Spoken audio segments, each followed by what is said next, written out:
How do you mend a broken heart? You know, there are so many things for which we blame our hearts. We say someone broke our heart. But what if it's not our heart that's broken, but only its cage? What if the bars that held it back were bent and distorted so we could see through them? In a world full of holes and brokenness, is it possible for us to feel whole? Yes, it is, but first we have to let go of the cages we've made around our hearts and stop blaming our hearts for wanting to fly. You see, there are two kinds of people who read books like this. There are those who have never opened a Bible before, and those who have read it cover to cover. That last bit is important because if you read the Bible cover to cover, there are actually only two characters in the entire thing, God and man. And everything in between is about their relationship. So when we read a story like David and Jonathan, we can learn something about ourselves. You see, we tend to think of stories like this as though they happened 2,000 years ago, and they don't affect us today. But that's wrong, because David and Jonathan is not a historical account of two men who lived in the desert, but rather a spiritual account of two parts of your soul. Jonathan, the part that wants to follow God, and David, the part that wants to follow self. Both of these parts are inside of us right now, and without one, we cannot survive. Without our desires and impulses, we would die. But if we follow them, we will also die. You see, there are some things that we just can't reconcile in our minds. Like, how can an all-loving God send people to hell? Hell is not a place where people go after they die. Hell is a place where people choose to live while they are alive. Hell is the state of being separated from God. And eternal separation is not a punishment for sin. Eternal separation is the consequence of sin. Because if we love sin more than we love God, then we choose hell over heaven.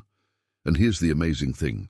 In this passage, David has done everything he can do to make himself look bad. He shaved his head bald, put on the robe of royalty, put on Saul's armor, which was too big for him, picked up Saul's spear and shield, drew water from the same well that Saul drank from, and killed Goliath with his own sword. And even after all of this, Jonathan still wanted to be friends with him. Now, most of us would want to kill that guy. I mean, look at all the things he's done. And yet Jonathan saw past all of that and said, no, there's something special about this guy. I feel like God told me to befriend him. So don't get angry at me when David does something crazy. Just remember that Jonathan loved him anyways. Now, I'm not saying that we shouldn't feel anything when we see evil, because that's not what this passage is saying either. Jonathan felt sad when he heard what David had done, but he chose to focus on what David might become instead of focusing on what he had done. And it wasn't until David became king that Jonathan was vindicated. And that's what friendship is all about. It's not just about agreeing with each other, but it's about seeing the potential for greatness within each other. So when we read this passage, I want us to ask ourselves, what is Jonathan seeing in David that I am missing? Well, David reminds me of myself, doesn't it?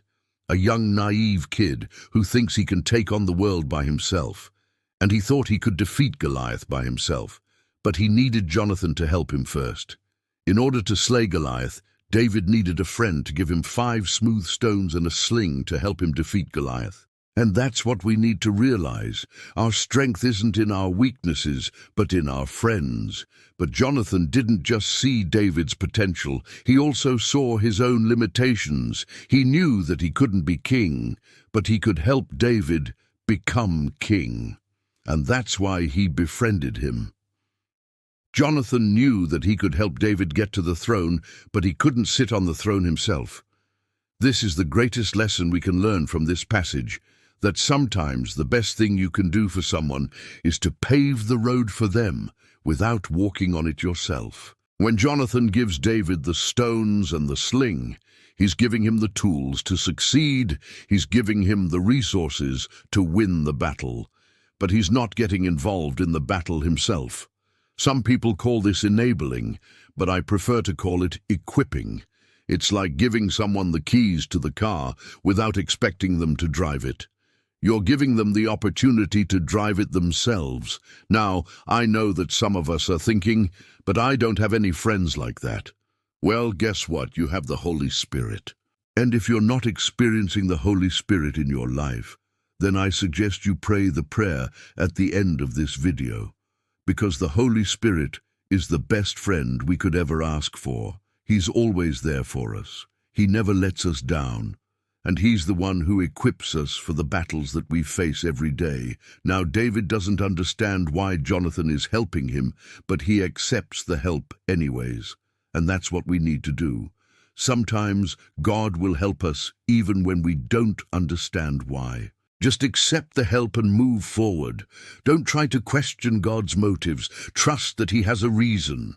As believers, we need to start seeing beyond what people have done and start seeing what they can become. We need to be like Jonathan and see the potential in others. We need to be like Jonathan and not let our own insecurities get in the way of our relationships. We need to be like Jonathan and be willing to help others succeed, even if it means that we can't succeed ourselves. So my question for you today is this: who in your life needs a Jonathan? Who in your life needs a friend to help them reach their potential? Who in your life needs someone to believe in them when no one else does? Here's the thing.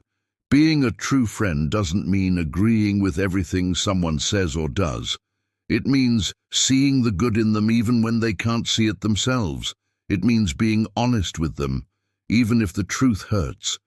Being a true friend doesn't mean accepting everything someone says or does. It means standing up for them when no one else will.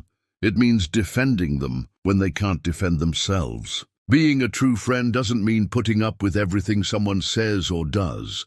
It means challenging them to be better when they're being worse. It means calling them out when they're slipping away. Bottom line, Jonathan was not only David's friend, but he was also his biggest fan. He believed in him even when David didn't believe in himself. He encouraged him when David was afraid, and he helped him prepare when David was facing a giant. Bottom line, Jonathan was not only David's friend, but he was also his biggest supporter. If you want to be a friend like Jonathan, then you need to be willing to be both the shoulder to cry on and the kick in the pants. You need to be willing to listen when David needs to vent, but also to speak up when David needs to hear the truth.